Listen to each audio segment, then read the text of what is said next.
So let me begin by introducing Professor Jalali by mentioning the most important part of his CV, also a long-term member of the advisory board of the Institute for Cultural Diplomacy, and really has been very, very gracious assisting us in Washington as well as beyond. But let me say a few more details about Professor Jalali, who really has a tremendous experience, and I'm really grateful to have him here for the opening keynote address of the second day of the conference. Professor Dr. Ali Jalali is, as I said, ICD Advisory Board member, as well as former Minister of the Interior of Afghanistan, distinguished professor of Near East South Asia Center for Strategic Studies at the National Defense University. Professor Jalali was born in 1940 in Kabul, Afghanistan. He has been a U.S. citizen since 1987 and currently resides in Maryland. In January 2003, Professor Jalali returned to Afghanistan and was appointed Minister of the Interior under the transition government. Professor Jalali was then reappointed Minister of the Interior in December 2004, where he served until September 2005. Professor Jalali earned a bachelor's degree in political science from the Afghan Military University in 1961, and he also earned a diploma from the U.S. Army Infantry Advanced Course at Fort Benning, Georgia in 1964, a master's in military science from the Staff College in Kabul in 1966, and graduated from the British Staff College in 1967. He served as professor at both Military University and Staff College in Kabul, as well as the Institute of Diplomacy at the Ministry of Foreign Affairs. In addition, he is a distinguished professor at the Near East South Asia Center for Strategic Studies at the National Defense University, which is located in Washington, D.C. Professor Jalali is the author of several books, strategic analysis, and articles, including a 3-volume military history of Afghanistan and an analytical review of the Mujahideen War against the occupying Soviet forces. The lecture topic that he's chosen today, I think, is a great one in light of the challenges facing us, not only in the Middle East but around the world, and really what we can learn from one of the most complicated histories, also of American involvement as well as other involvement in the Middle East. The topic is the long way to peace in Afghanistan and the role of Track 2 discussions. Ladies and gentlemen, please join me in a very, very warm welcome for Professor Ali Jalali. Thank you.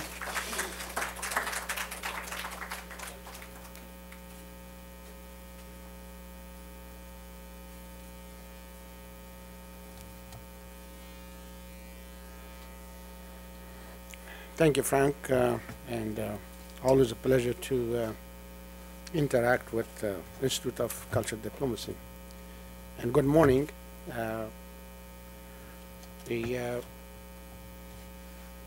Today, or this week actually, Afghanistan President Hamid Karzai is visiting Washington. Today he is meeting with the Defense and State Department officials, and tomorrow he is scheduled to meet with President Obama.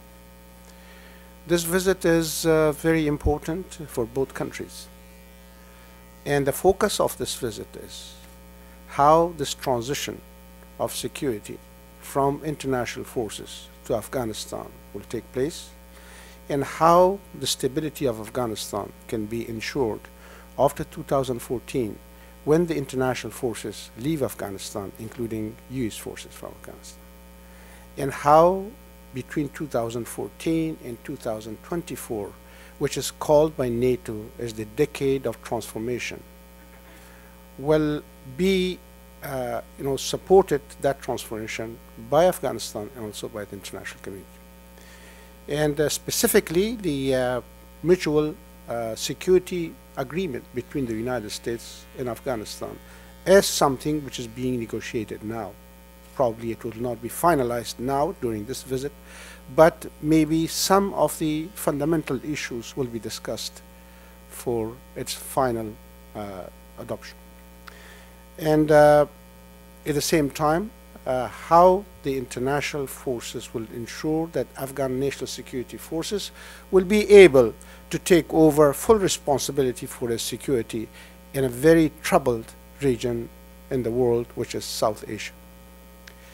Now, let me talk about briefly about the elements of transition, what challenges is facing this transition, which actually hopefully will lead to peace after a long period of instability in the country. And then I will also address the impact of track 2 meetings, which actually, as hopefully, will contribute to the bringing together all stakeholders to a kind of a peace settlement in Afghanistan. Well, as you know, Afghanistan was not always at war.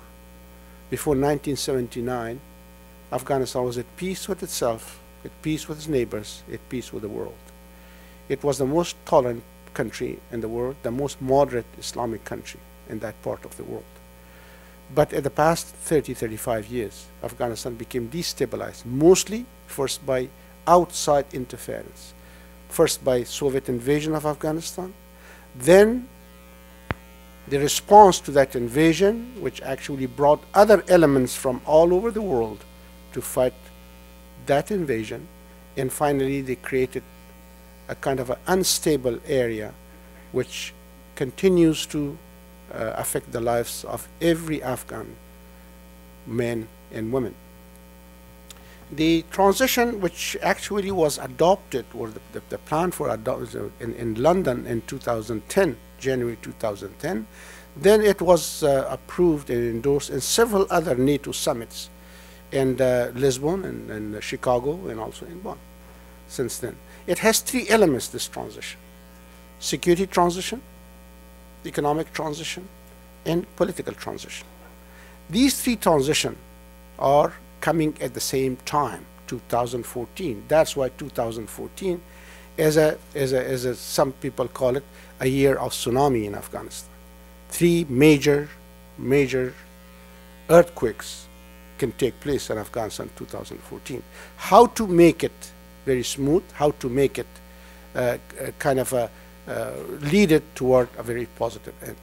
The security transition means that by 2014, all security responsibility will be shifted from the international forces to the Afghan national security forces.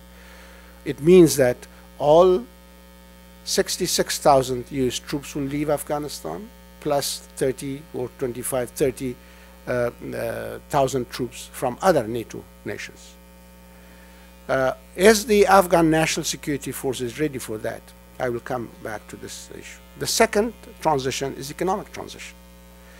Economic transition takes place as Afghanistan is trying to adopt to a rapid fall of the presence of international forces in the economic aid that is associated with it.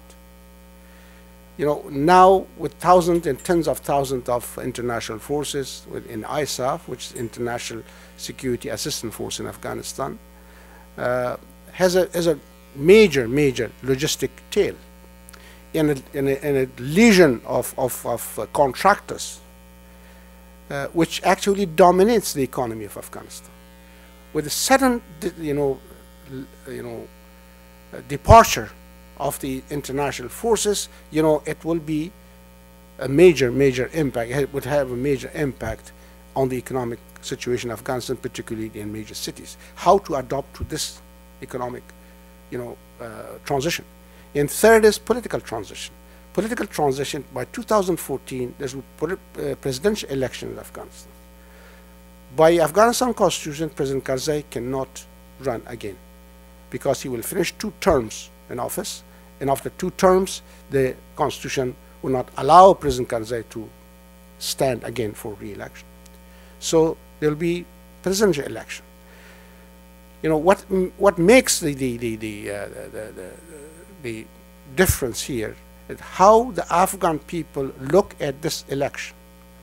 Do they look at this election as a legitimate and fair, transparent, and free election, which will add to the legitimacy of the government, and people can trust the government, or they will see it as, again, like the previous election, it is fraudulent and also manipulated by some forces in the government. If that happens, then all bets are off. No security transition will work, and economic transition will suffer too. So political transition is the key, actually. A very positive political transition also helps smooth transition of security and also provides opportunity for a better economic transition, although it will be gradual. Now let me come to the security transition. Is Afghan national security establishment or Afghan national security forces, are they ready to take over this kind of a transitional responsibility? Afghanistan national security forces started from scratch in 2002. In 2002, you had these militias who fought the civil war, or before that, they fought as part of the resistance against the Soviet occupation. The Afghanistan Standing Army, professional army, and political police ceased to exist after 1992. So therefore, it started from scratch. And now today, as of today, the number of army and police in Afghanistan, which were trained and supported by NATO forces, has reached 330,000. This 330,000, is it enough? Well, if you look at the experience of the past 2 years, there's a lot of hope, because the Afghan national security forces are participating actively in fighting the insurgency, in providing security along the country. And 90% of operations now are conducted jointly with Afghan national security forces, including special forces, including the infantry and other supporting elements of the Afghan national army. And in 50% of these operations, you see that operation is planned and conducted independently by Afghan national security forces. However, by 2014, you have to look at the situation there, presumably that there's going to be a gap between the level of the threat and this capacity to respond to it. Who is going to fill this gap? Now this gap is filled by the presence of the international forces. The international forces will not be there. So either you have to make sure that the level of threat is lowered, or the capacity to respond to it is increased to fill that gap. Is it possible? Well, is it possible in different ways?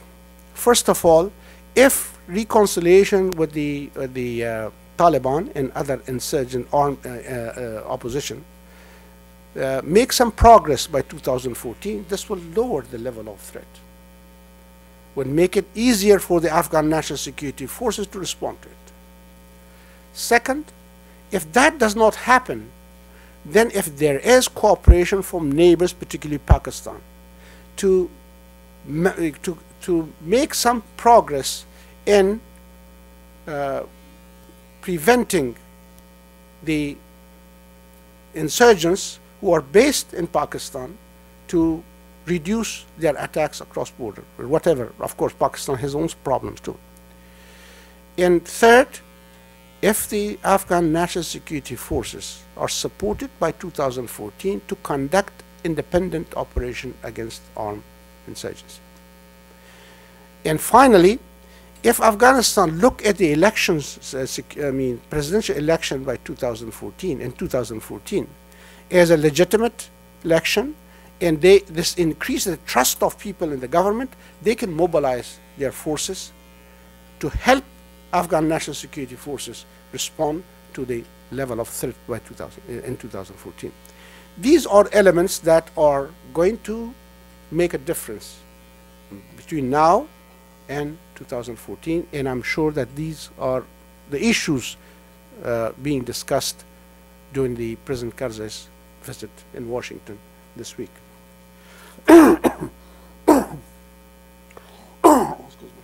Now, what measures can be taken in order to support and enhance the capacity of Afghan national security forces? I can talk about three things. First, if the international community keep good on their pledges that after 2014 they will support and finance the sustenance of Afghan national security forces, which is promised of $2.1 billion in the conference in Chicago last year. That is the money that for sometimes Afghanistan will need to maintain its security forces.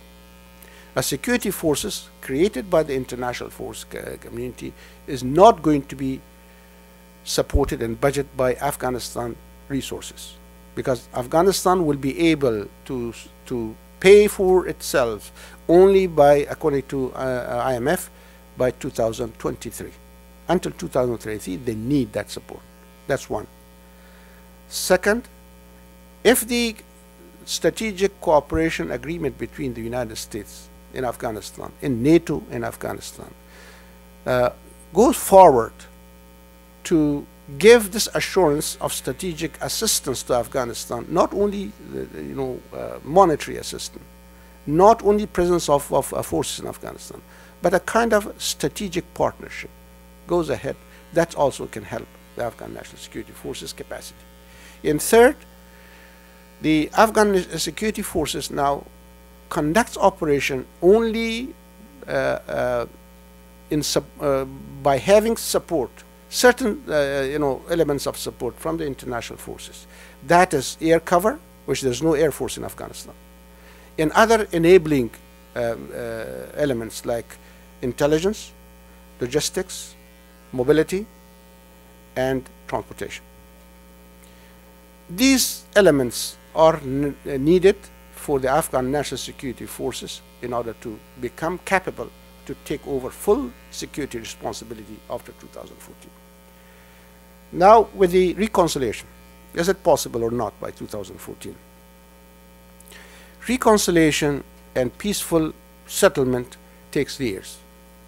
From the time the parties, in fact, start contacts, in these contacts develop into dialogue, dialogue into negotiations, in negotiations to settlements, it takes years.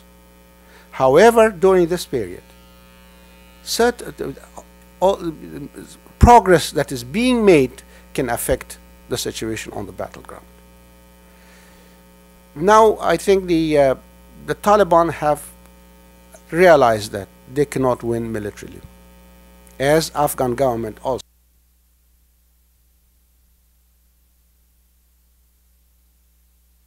Military operations and political operation will go hand in hand.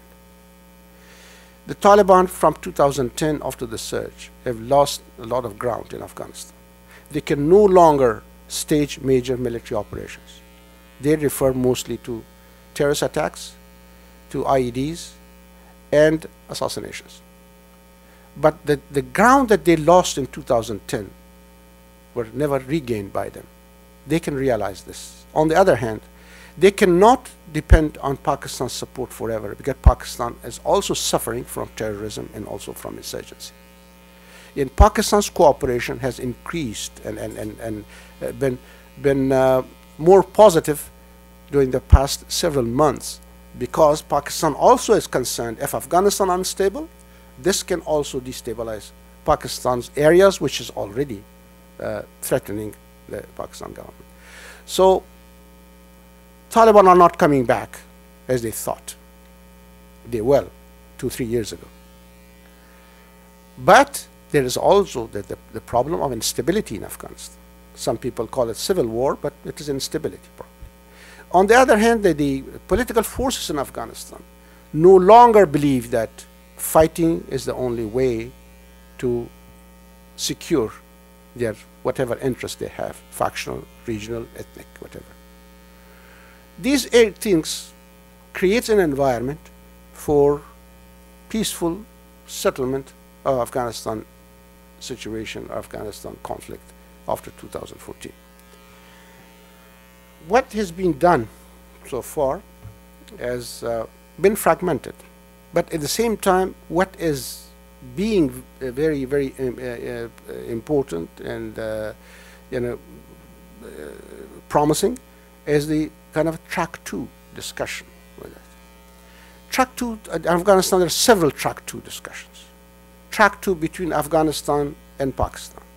Track 2 between Afghanistan, Pakistan, India. track two between inside in the political forces of Afghanistan, track two between Afghanistan political forces in the Taliban, which is something new. I participated in most of these track twos. What track two can do is something that provide a kind of a suitable environment for track one or track 1.5. Some of these track twos are not actually track twos, they are track 1.5. It is unofficial, but at the same time, officials also participate. For example, the track 2, which took place recently in Paris in December, it was actually track 1.5, because we had the representative of Taliban there, we had representative of the government there, we have the president of loyal opposition of Afghanistan political forces, we have the representative of the civil society of Afghanistan, representative of women, representative of human rights organizations. All these, this was track 1.5. What track 2 has done so far? At least track 2 created an environment that the opposing party explain themselves what do they want. And I see a major change, a major improvement. For example, in the track 2, which we started in 2009, 2010, and the positions were very, very far away from them. Because what track 2 can do is to dispel some unfounded notions, perceptions. It can clarify perceptions. For a long, some political forces inside Afghanistan were against the policy of the government to talk to Taliban, because they looked at Taliban as the same Taliban who were in power before 2001, and they thought they are not reconcilable. But after the track 2s, I think today both the Taliban explained themselves that they no longer want to go there to that position, and at the same time those who were against talks with the Taliban are coming back saying that yes, probably we can reach a kind of a compromise. This is what track 2 can do, but track 2 cannot do magics. It is not a panacea. As cultural diplomacy is not a panacea. It is a supporting element which should be supported later on by track 1. So we hope that this track 2 discussions in Afghanistan will eventually help the track 1 discussions between the government. Hopefully soon there will be an office open for Taliban in Qatar, and Afghanistan government will be able to talk face to face with the Taliban. These were some ideas I wanted to put on the table, and will be very happy to answer any questions that you may have. I thank you very much for your attention. Thank you very much, Professor Jalali. Does this work? Yes? Okay, so let's take some questions and comments. It looks like there's a number of them. So as always, we keep them as brief as possible, and we can allow for as many voices as possible. And if you could stand the camera and briefly introduce yourself. For the recording, we want to make sure that this works. There we go. Okay, now we have success. Okay, so we'll start on the front and then we'll go on the back. Hello, my name is Pierre Galin. I teach in Paris. I teach American Studies in Paris. I had a few questions to ask you. One is, we've been reading in the press about Afghan soldiers killing NATO soldiers, so I'd like you to comment on this. Then also the question of whether after 2014 there will remain NATO forces in Afghanistan. And the last point, you touched upon it, it's about the rivalry between India and Pakistan in Afghanistan. If you could comment on that. Okay. Thank you very much. They are all very important questions. First of all, yes, what they call it, the inside killing in the Afghan army. Unfortunately, this is a problem. When you are in a kind of a fighting an insurgency, and this insurgency has many connections with other insurgents in the world, this is something that you can expect. Infiltration by insurgents inside the ranks of the Afghan security forces. Yes, I think it is a tragedy to see that about 50, 60 international soldiers were killed by inside attacks by the Afghan police or army officers. But even 10 times of this number were killed. Afghan army and police were also killed by inside attacks. Just yesterday, 200 police officers in Afghanistan were poisoned by their comrades who were infiltrated from the Taliban side into the army. That's a problem. That actually forced international forces to take special measures and also Afghans.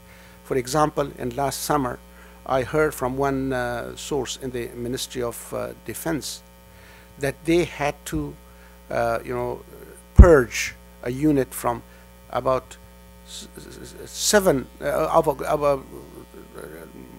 more than 100 recruits who were suspected to have been recruited by the army not in a proper way.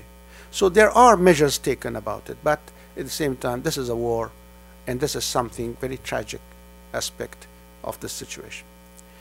The other issue of the after 2014, the question was that the NATO forces will stay in Afghanistan or not. This is a question that's not resolved yet. There is a possibility that small, contingent of U.S. forces will stay, although the United States announced that a zero option is also on the table, can be discussed. It all depends on the situation in Afghanistan, in agreement between the two countries. And the third question was... Pakistan, in Afghanistan. Unfortunately, this is the problem in Afghanistan, because since in the past 40 years, many other countries fought their wars in Afghanistan, including Pakistan and India. Because Pakistan does not want influence of India, so that India, as long as Pakistan considers India as an enemy, it does not want Afghanistan to be influenced by India. On the other hand, as long as terrorism is an issue and India suffers from terrorism emanating from Pakistan, does not want to have Pakistan influence Afghanistan, so that it will undermine its interest. Unfortunately, during the track 2 between Afghanistan, India, Pakistan, I have been part of it in April, and we had the last meeting in November. There is some kind of a movement to alleviate the concerns of Pakistan that Indian presence in Afghanistan is not going to be to undermine Pakistani interest. And Pakistani relations with Afghanistan will not affect the legitimate security interest of India. These things are there, and the more Afghanistan become stable, I think these will disappear. I think instead of looking from outside, what outside want in Afghanistan, Afghanistan should reach a certain level of stability that can change the calculation of others. Thank you. We're running a little late. Let's take maybe 2 more questions if we can, and then maybe let's take the 2 questions together, and then maybe 1 response to both. I forget now who is first. I want to try to go in order. Let's maybe give it to a lady for a change, and then we'll come to the...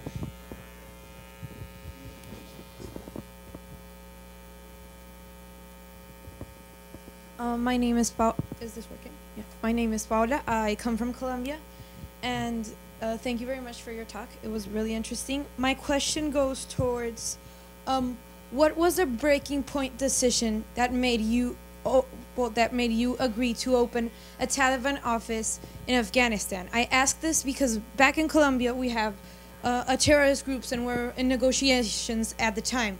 However, for me, it's really difficult to understand how you get to negotiate with groups that have been supported by terrorist groups in the past. Well, I don't know right now, the Taliban, if it is or it's not. I have my questions about it.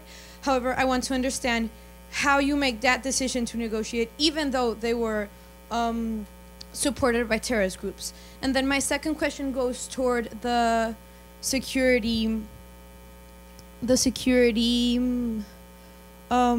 transition, and how would you think that soft power could influence in this transition? Those are my 2 questions. Thank you. Okay, you were waiting in the back, I think. Okay, please. Thank you, Prof. Yeah, my name is Okafor Charles. I'm a lawyer from Nigeria. Sir, please, I want to ask you if you know the very origin of the insurgency in Afghanistan. Is it racial? Is it economic? Is it political? I equally want to know if Afghans have oil and why this wars have taken so long. Thank you. If it's okay, Professor Jalali, one final question here. I saw a hand. Okay. Thank you, Mark. I just wanted to mention something, Dr. Jalali. I believe Presidents Obama and Karzai will be discussing tomorrow. The fact that the 330,000 Afghan forces are very uneven. There are some that are highly trained. There are others that are not very effective. That combined with the fact that everywhere that the international forces have withdrawn, the Taliban have started to move in on towns and villages. So what incentive do the Taliban have to negotiate without first testing these forces in 2014, which is probably will be on the agenda of the two presidents? How do you prevent the testing before you get to serious negotiations? Thank you. Please, Professor Jalali. Well, first, this question of breaking point. There's no breaking point. Afghans always talk to each other. But talking to each other does not mean it's negotiation for peace. But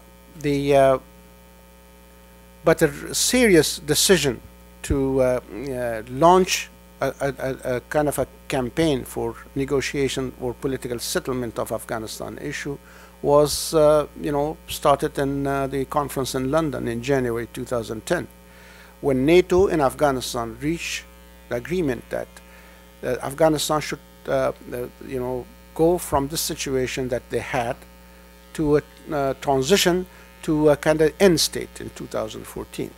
And this element had the support of Afghan National Security Forces to become capable of taking over the security responsibility, the reform in government effectiveness, and third, negotiation with the Taliban. Now you see Taliban terrorists or whatever. Taliban is a catchword. It's an umbrella organization. There are some Taliban who are motivated by ideology. They are, which would probably were only the small percentage of it. Many others fight for other reasons, for grievances they had. They have tribal rivalries. There is a weakness of a government that can provide security for them. In any insurgency, you have two minorities in one majority. Insurgents, on the one hand, with the leadership of insurgents, that's a minority. The counterinsurgent is a minority on the other side. The majority is the people in between, on the fence. Who is going to win this? If the government becomes effective to deliver services, you can win most of these people who are not ideologically motivated by what the Taliban are.